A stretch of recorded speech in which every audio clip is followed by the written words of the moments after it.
The wind howled across the desolate planet, carrying tiny particles of rust-colored dust that danced around Byung-woo's protective suit.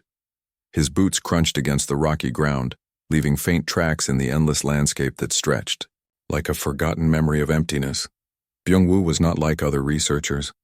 Where most scientists would have given up after weeks of monotonous exploration, he remained determined.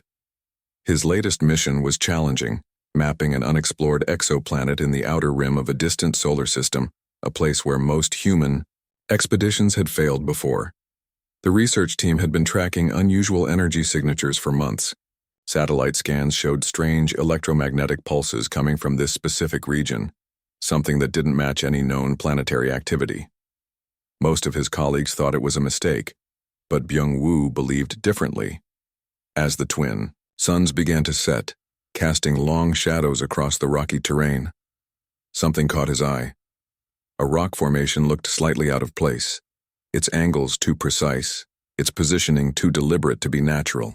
Experienced researchers develop an instinct, and Byung-woo's instinct was screaming that something was different here. He approached the formation carefully, running his handheld scanner across the surface. The device chirped unexpectedly, displaying readings that made no sense. Electromagnetic interference, quantum fluctuations, residual energy signatures that shouldn't exist in this part of the galaxy. Byung-woo knelt down, brushing away layers of dust and small rock fragments. His gloved fingers traced what seemed like an almost invisible seam in the rocky surface. It was then he realized this wasn't just another geological formation. This was something manufactured. Years of training had prepared him for unexpected discoveries, but nothing could prepare him for what happened next. With careful precision, he applied pressure at specific points along the rock surface. A soft humming sound began to emerge, growing louder with each passing second. The rock formation started to shift. Slowly, almost imperceptibly, a section of the rocky landscape began to move. What appeared to be solid stone gradually revealed itself as a carefully concealed entrance. Byung-woo's heart raced. This was no natural cave. This was something constructed, something hidden. His communication device remained silent. The research base was hours away, and he was completely alone. Protocol suggested he should wait for backup, but curiosity burned within him. Whatever was hidden here had remained untouched for potentially hundreds, maybe thousands of years. The entrance continued to open, revealing a dark passage that seemed to descend deep into the planet's surface. Smooth metallic walls became visible, unlike anything found in natural cave systems. The technology looked both ancient and advanced, a contradiction that only heightened the mystery. Byung-woo checked his equipment. Oxygen levels stable. Radiation shields active. Communication backup functional. He took a deep breath, knowing that his next steps could change everything humans understood about extraterrestrial life. One step, then another. The darkness seemed to swallow him, but his helmet's integrated lights cut through the blackness. The walls were covered in strange markings, not random scratches, but deliberate symbols that suggested an intelligent design. They seemed to pulse with a faint, almost living energy. Something was waiting in the depths of this hidden passage, something that had remained undiscovered until this moment. Byung-woo knew he was about to cross a threshold that would potentially rewrite human understanding of the universe, and then he saw it. A faint light.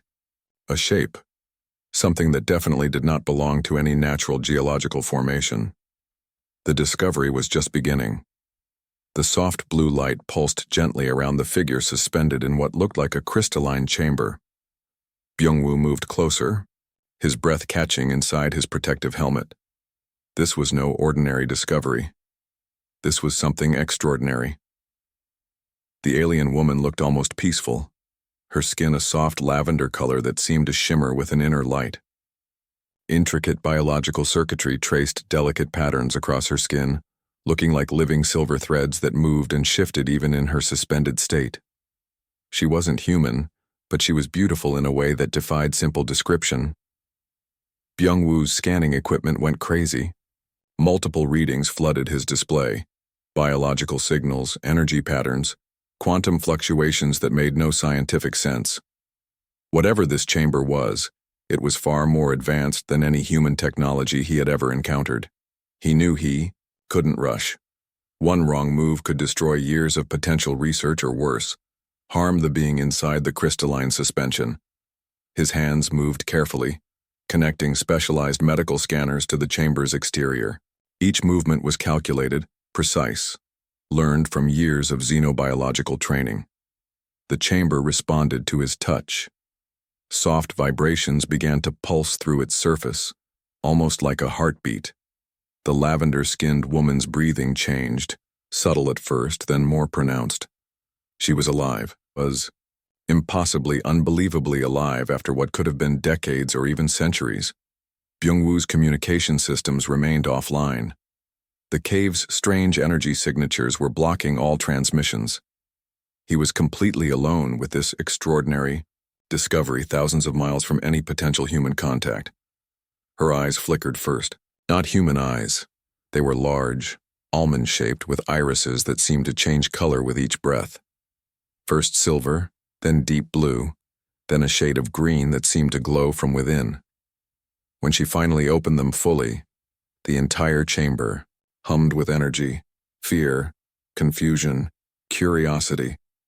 Those emotions played across her face in rapid succession. She looked at Byung-woo, clearly trying to understand what she was seeing. Her hand moved slightly and the biological circuitry on her skin began to pulse more rapidly. "Be calm," Byung-woo said softly, activating his universal translation device. "You are safe." The words translated automatically, converting his speech into a language of complex tones and light pulses. She understood. Her body relaxed slightly, though her eyes remained alert and studying him carefully. "Who are you?" she asked, her voice sounding like multiple harmonies speaking simultaneously. "My name is Byung-woo," he responded. "I'm a researcher from Earth. What is your name?" A pause, then, "Hana." Such a simple name, yet it carried weight. Her entire posture suggested she was assessing him, trying to determine if he was a threat. Byung-woo remained completely still, allowing her to study him. The chamber continued to pulse with soft energy. Biological readings suggested Hana had been in suspended animation for an extraordinarily long time. Her body was regenerating, adapting to this new environment with remarkable speed. Something unexpected happened next. A thin tendril of light extended from her hand, moving towards Byung-woo's communication device. Before he could react, it connected, and suddenly information began to flow. Fragments of memories, glimpses of a civilization far more advanced than humanity. Technological understanding that would take human scientists decades to comprehend. And underneath it all, a sense of profound loneliness. Hana had been waiting for someone, waiting to be found. And now, she had found him. The real journey was about to begin. The cave grew silent except for the soft electronic hums from Byung-woo's equipment. Hana's eyes continuously shifted, color, revealing layers of complexity beyond human understanding. She studied him with an intensity that made him feel like every detail of his existence was being analyzed. "Your technology is primitive," she said, her voice carrying a mixture of curiosity and mild disappointment. Byung-woo didn't react defensively. Instead, he carefully placed his medical scanner on a nearby rock, showing her he meant no harm. "We are still learning," he responded calmly. Hana's biological circuitry pulsed faster. Memories seemed to flood her consciousness. Fragments of a mission gone terribly wrong, a civilization that no longer existed, a desperate last attempt to preserve knowledge. She revealed her story in broken fragments. Her team had been exploring an unknown cosmic anomaly when something catastrophic happened. A sudden energy surge. A massive gravitational disturbance. Then silence. Complete absolute silence. Byung-woo listened, his scientific mind trying to piece together the puzzle. Her civilization was clearly more technologically advanced, yet they had been defeated by something they couldn't comprehend. The irony wasn't lost on him. "How long were you suspended?" he asked. By your planetary measurements, she calculated, quickly, approximately 287 years, 4 months, and 16 days. The precision was startling. Hana wasn't just an alien. She was a living database of information, a survivor of a civilization that had likely been extraordinary. Her body continued to adapt. The cave's environment, initially hostile, was now being processed and neutralized by her advanced biological systems. Small tendrils of energy moved across her skin, analyzing atmospheric composition, temperature, radiation levels. Byung-woo noticed something fascinating. Despite her initial statement about human technology being primitive, she was carefully studying every piece of equipment he carried. Her eyes would lock onto a device, process its function, and then move to the next. "You're not what we expected," Hana said suddenly. "What did you expect?" Byung-woo asked. A holographic projection emerged from her palm, showing human representations as primitive, aggressive creatures, short-sighted, destructive. The images were clinical, almost academic in their presentation. Byung-woo chuckled. "We are more complex than that." The hologram flickered. For the first time, Hana looked uncertain. Her understanding of humanity was based on distant observations, intercepted communications, theoretical projections.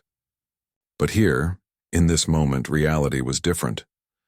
Her biological circuitry began mapping the cave's environment, creating complex three-dimensional models that would take human supercomputers weeks to generate. Yet she did this unconsciously, almost as a secondary process to understanding Byung-woo. "My mission was observation," she explained. "Now my mission is survival." The weight of those words hung in the air. A survivor, alone, found by a species her civilization had deemed insignificant. Byung-woo realized this wasn't just a scientific discovery. This was a moment of potential cosmic understanding. Two intelligent beings, from completely different origins, trying to comprehend each other. Outside the cave, the twin suns continued their descent. Darkness approached, but inside, something extraordinary was unfolding. A first contact that would challenge everything humanity thought it knew about its place in the universe. Hana extended her hand, a gesture of something between curiosity and invitation. Byung-woo understood. Their real journey was just beginning. The cave waited, silent and patient, holding the secrets of a first encounter that would change everything. The planet's harsh environment became their greatest enemy. Temperatures dropped rapidly as night approached, transforming the rocky landscape into a frozen wasteland. Byung-woo's survival equipment was limited, and their shelter was nothing more than the shallow cave entrance. Hana watched carefully as Byung-woo began preparing their defense against the approaching cold. Her advanced biological systems could withstand extreme conditions, but she understood humans were far more vulnerable. She observed his every movement, practical, efficient, almost intuitive. He started by creating a makeshift heat barrier. Using pieces of his research equipment and some strange polymer sheets from his emergency kit, Byung-woo constructed a small protective shelter. His hands moved quickly, cutting, adjusting, securing, each movement purposeful. "Your species adapts remarkably well," Hana commented, her fingers tracing the electromagnetic patterns of his constructed shelter. Byung-woo didn't respond immediately. Instead, he checked his oxygen reserves, calculated their remaining supplies, and began rationing their limited resources. Every item had potential multiple uses, something Hana found fascinating about human problem-solving. The temperature outside continued to drop, -40 degrees, then -60. The twin suns had completely disappeared, leaving only darkness and extreme cold. Any standard equipment would have failed minutes ago. But not Byung-woo's carefully prepared gear. Hana's biological systems began analyzing their survival probability. Complex mathematical models formed in her mind, calculating wind speed, temperature, variation, resource availability. Humans would typically have a 12% survival chance in these conditions, but Byung-woo seemed to defy those probabilities. He melted ice using a small portable energy unit, creating water, He stripped electrical components from secondary equipment to create a basic heating mechanism. When their primary communication device failed, he quickly rebuilt a communication array using spare parts. Impressive, Hana said, genuinely surprised. Byung-woo understood survival wasn't just about equipment, it was about creativity, adaptation, understanding your environment, and using every possible resource. They shared limited rations. Hana didn't require much nutrition. Her advanced biological systems could convert almost anything into energy. But she appreciated the human ritual of sharing food, of surviving together. Night deepened. Winds howled outside their small shelter. Occasionally, massive rock formations would crash in the distance, the planet's unstable geology adding another layer of danger to their situation. Byung-woo's communication attempts remained unsuccessful. The cave's unique energy signatures continued blocking all transmissions. They were completely isolated, thousands of miles from any potential rescue. But isolation didn't mean defeat. Hana began helping, her advanced technological understanding complementing Byung-woo's practical skills. She could predict wind patterns, calculate structural integrity, and provide real-time environmental analysis that would take human scientists weeks to compile. They worked together, not as alien and human, but as survivors. As the coldest part of the night approached, Byung-woo noticed something unusual. Hana's biological circuitry was subtly adjusting the shelter's internal environment, micro-adjustments that improved their survival chances by nearly 37%. "We are stronger together," Hana said, her eyes reflecting both technological precision and something almost resembling emotion. Byung-woo smiled, a simple human gesture that seemed to perplex and fascinate Hana simultaneously. Outside, the planet continued its brutal dance of survival. Massive rock formations shifted. Winds carried frozen particles. Temperatures remained impossibly low, but inside their small shelter, something extraordinary was happening. Two different species from completely different worlds were learning to survive, to understand, to collaborate. The night was long. The challenges were massive, but hope, that most human of emotions, remained bright and unbroken. Their real test was just beginning. The rescue signal emerged unexpectedly, a faint electronic pulse that cut through the planet's harsh electromagnetic interference. Byung-woo's modified communication device suddenly came alive, displaying coordinates and a distant spacecraft signature. Hana's biological circuitry began processing the transmission faster than any human technology could comprehend. Her fingers moved across Byung-woo's equipment, enhancing the signal, making their rescue more probable. "They found us," she said, her voice carrying a mixture of relief and something else, something that sounded almost like disappointment. Byung-woo understood immediately. Her rescue meant separation. The connection they had formed during their survival would now end. Two beings from different worlds, united by circumstance, would return to their separate existences.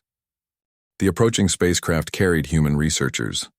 Their scanning equipment would soon penetrate the planet's atmosphere, identifying their exact location. Every minute brought them closer to rescue and, potentially, final separation. Hana's perspective had transformed completely. The human she once considered primitive had become something more, a partner, a survivor, an unexpected friend. Byung-woo had challenged everything her civilization believed about humanity. "Your species is different," Hana said, her lavender eyes studying Byung-woo's face. "Not what our historical records suggested."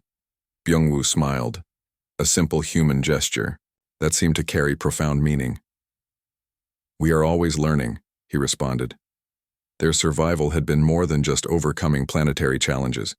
It had been a journey of mutual understanding. Byung-woo had shown resourcefulness, compassion, and adaptability. Hana had revealed technological brilliance and unexpected emotional depth. The rescue team's initial communication came through: excited voices, scientific curiosity, protocols for handling an unprecedented first contact scenario. But something had changed fundamentally. Hana realized her civilization's understanding of humanity was fundamentally wrong. Humans were not just technological beings, but adaptive, compassionate creatures capable of extraordinary survival and connection. Byung-woo represented something more than a scientific discovery. He represented potential, hope, the possibility of understanding between different species. As the spacecraft's landing engines began to echo in the distance, Hana made a decision. She would not just return to her civilization with scientific data. She would return with a message of hope. A message about humanity's true potential. "I will tell them about you," she said to Byung-woo, "about what I've learned." Her biological circuitry pulsed with an emotion that seemed remarkably human, a combination of excitement, respect, and something close to friendship. The rescue team's first scout ship became visible through the cave's entrance. Bright lights cut through the planetary darkness, marking the end of their unexpected journey together. Byung-woo looked at Hana. She looked back. No words were necessary. They had survived. They had understood. They had connected. The universe, vast and mysterious, had brought two different beings together, not through conflict but through survival, not through superiority, but through mutual respect. As the rescue team approached, Hana's final thoughts were not about technology or scientific protocols. They were about a human named Byung-woo, about humanity's unexpected capacity for survival, compassion, and connection. The cave that had been their shelter now became a witness to an extraordinary moment of cosmic understanding. Rescue was coming, but the real discovery had already happened. Two beings, one unexpected connection, a story that would change everything.